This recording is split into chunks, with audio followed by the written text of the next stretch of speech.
So yesterday was the season finale of Moon Knight, the latest live-action Disney Plus MCU show. Now, these shows have been relatively well received over the past year, almost a year and a half by now. Ever since they started back in January of 2021 with WandaVision, each one seems to have been relatively well liked, and I've loved every single one of them, with the exception of What If. And I had high hopes for Moon Knight. He's not really one of the characters I read a lot of comics for, but I've always found him to be a very interesting character. And I was really intrigued with what the MCU could do with him. And yeah, they didn't disappoint. They did not disappoint. This was a really damn good show. Is it the best of the shows, though? Well, let's just take a look. So, there were a lot of casting rumors going around before the show went into production. And a lot of those casting rumors were pretty bad. The biggest one going around at the time was Shia LaBeouf.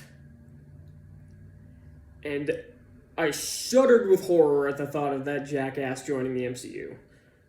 Oh man, but thankfully, and another one was Keanu Reeves, and he didn't seem like a right fit either, but they went with Oscar Isaac, who is, of course, a very good actor. He was one of the highlights of the Star Wars sequels. He was in Dune, he was in X-Men Apocalypse. Again, wasn't his fault, the movie wasn't very good, but...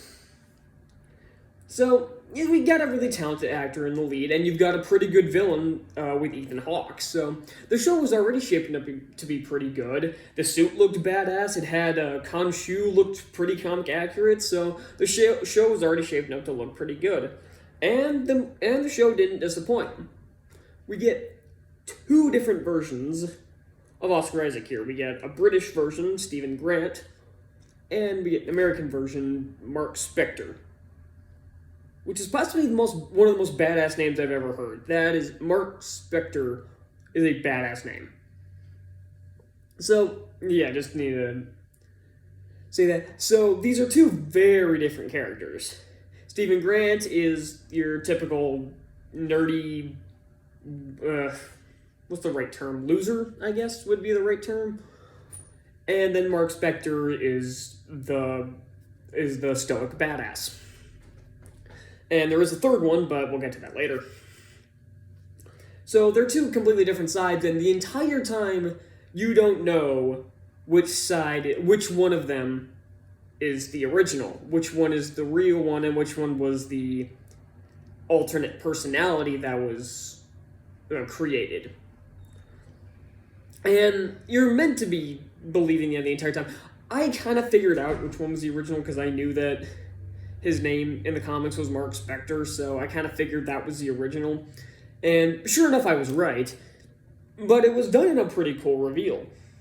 So, episode 1 was basically you introducing yourself to Stephen Grant. And every time he turns into Mark Spector, it's shown as a blackout, where it cuts out and then cuts back to what happened afterwards.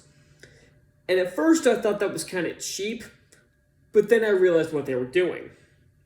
And at the end of the episode, we finally see Mark Spector in Reflections, and we finally get the big reveal with the suit. After he beats up was it a jackal? I think it was a jackal. And then...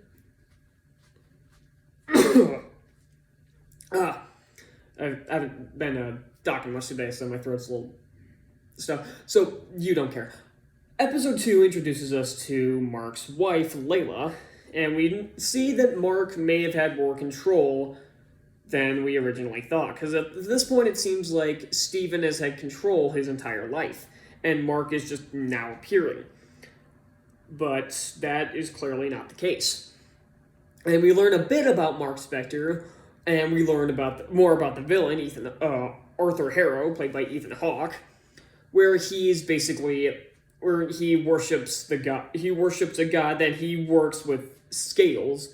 That's not really the right term, but he has scales on his arm that judges people whether their souls are balanced or if there is evil in their past, present, or future. And unlike Khonshu, who is Avatar, is what they're called, the Avatar who is Moon Knight, and right now is Mark Spector, he has him duel out his vengeance to ones who have done evil, and still are, at least. But the difference with this god, I cannot remember her name for some reason, the crocodile one. She dishes out vengeance whether they have done it, they are doing it, or they're yet to do it. Like, they could judge a child, and they could straight up kill them right there because of an act they will commit in 30 years. And that doesn't sit well with Khonshu, and he wants her to stay buried in her tomb. And now he needs his avatar Mark Spector's help. And then in episode 3, we get a lot of Mark Spector. Stephen Grant is barely in it. Unlike it's kind of refers to the first episode. And we get to see more of his action, and there is a hint that there is a third personality. Because there is a scene where Mark is intimidating, or is like chasing somebody, he tracks him down, then it cuts to him having killed most of them, and both Steven and Mark have no idea what happened. And again, we'll get to that in a bit, because it does come up again. And that's most of episode 3, they're like tracking down the tomb, and he does give Steven control to be able to like figure out the puzzles and everything. This is a much better Uncharted than the Uncharted movie. I'm finding there's a lot of better versions of Uncharted that have nothing to do with Uncharted than the Uncharted movie, which is kind of pathetic. That kind of makes that movie even worse. But whatever. Episode 4 is where things get really interesting. They actually find the tomb, and Mark is barely here. Like, Steven is in control pretty much the entire episode until the last, 3 minutes. And they find the missing piece, the little statue that if you break, you can unleash the god. And I forgot to mention, at the end of episode 3, Khonshu is frozen in one of these little statues because he screwed with the night sky so they could track down the exact coordinates of the tomb. And they told him if he did that kind of shit again, that they would imprison him, and that's exactly what they did. And I do have to mention that Moon Knight is not the only personality. Like I said, Stephen Grant also gets a suit in Mr. Knight. And I'll talk about that a bit more when I get to the finale, because it'll have a bit more relevance there. And then at the end of episode 4, Mark is actually shot and killed by Arthur Harrow. Then episode 5 picks up, he's basically in the afterlife, which looks like a psych ward. This is a much better version of Sucker Punch, because Sucker Punch was a complete dumpster fire. It was a Zack Snyder movie, so what else would you expect? But this is what it should have been. And he's kind of in the afterlife, and they're with this one, and at the end of the 4th episode, we're introduced to this hippo god. Again, I can't really remember the names because they're like some kind of weird Egyptian names that I can't remember. The only one I remember is Khonshu's because he's in the show constantly, so yeah, it's the hippo god, who's basically the god of the afterlife, I guess. And she's taking them to the field of reeds, and if their scales balance, and the way they do that is by, sharing the past memories. Basically, Mark showing Steven his real memories and revealing that Mark was the original, and basically giving us his full origin story. Because we've only got bits and pieces of his origin story up to this point. We know that he was a mercenary, we know that he was killed, or he was about to die, but was resurrected by Khonshu as his avatar. But here we see his full backstory, and Steven remembers none of it because Mark basically ended up creating Steven based on one of his, based on a movie character that he admired. And he created him after he accidentally got his brother killed in a cave. They were just adventuring and his brother drowned.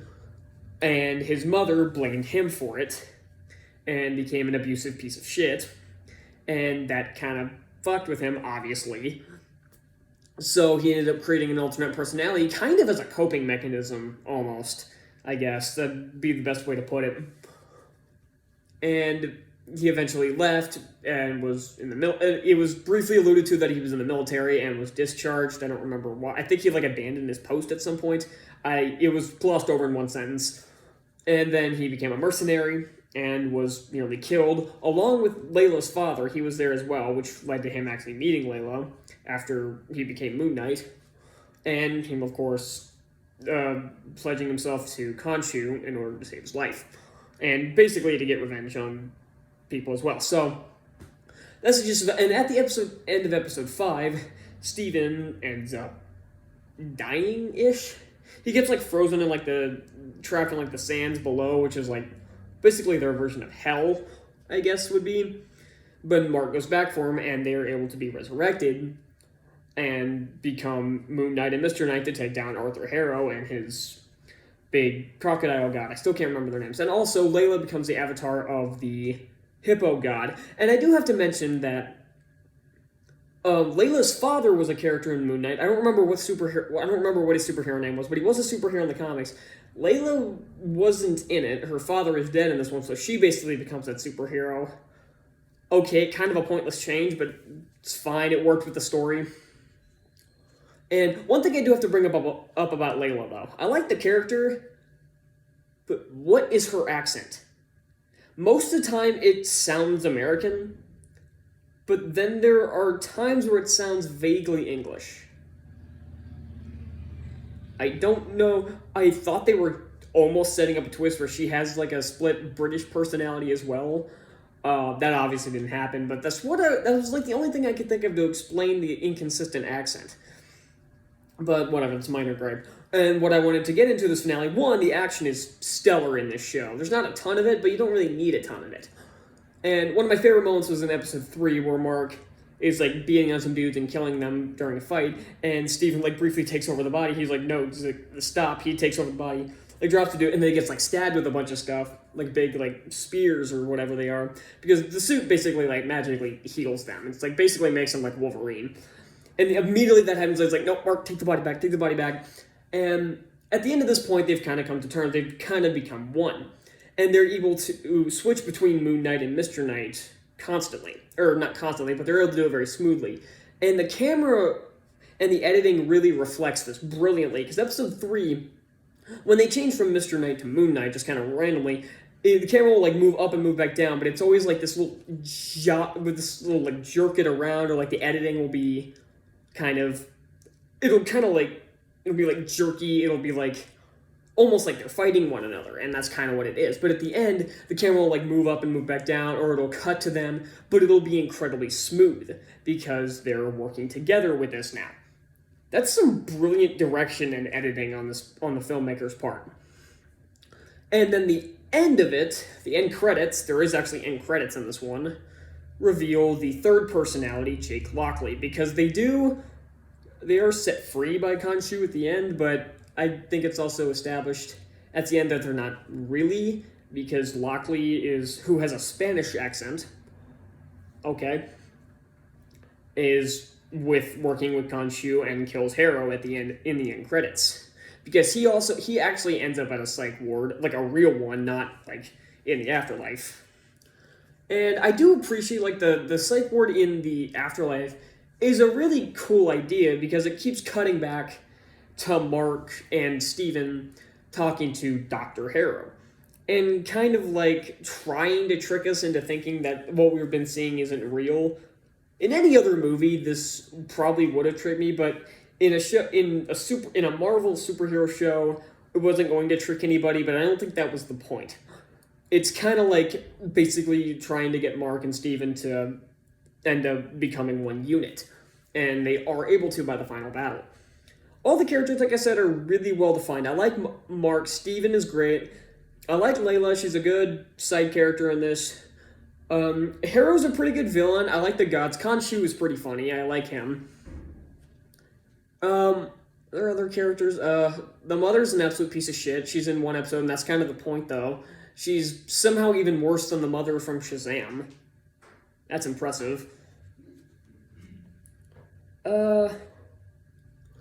No, there's not a whole lot to talk about. I've just only talked for 15 minutes. It's been a decent... but I don't need to go too much into detail. Like, I've kind of like glossed over every episode. I don't really need to go into detail. It's not really worth it to rank the episodes either. Like, they're all good. They're all great. I'd probably say my favorite of them, though, was probably episode 5, because it was really interesting to watch Mark and Steven kind of open up to each other and seeing all of Mark's memories and seeing how he became this wrecked human being. It was really interesting to see. So that was probably my favorite. Least favorite was probably the second episode, but it was still a great episode because it was still more or less trying to set everything up. And one of my favorite gags on that one was when Steven puts on the Moon Knight suit. He lands in like a superhero pose and then falls over. Like, for someone like that, it totally makes sense that he wouldn't land in this badass superhero pose and be able to just stand up all badass. He would definitely land like Neo, the Iron Man pose, and then just fall over on his ass. That's pretty funny, and it's in line with his character. So yeah, I don't have a ton else to say about Moon Knight. I obviously recommend it. If you're a fan of the MCU, you've probably already seen it. No point in scoring it, but I'm gonna give it an A+. Just, it's great.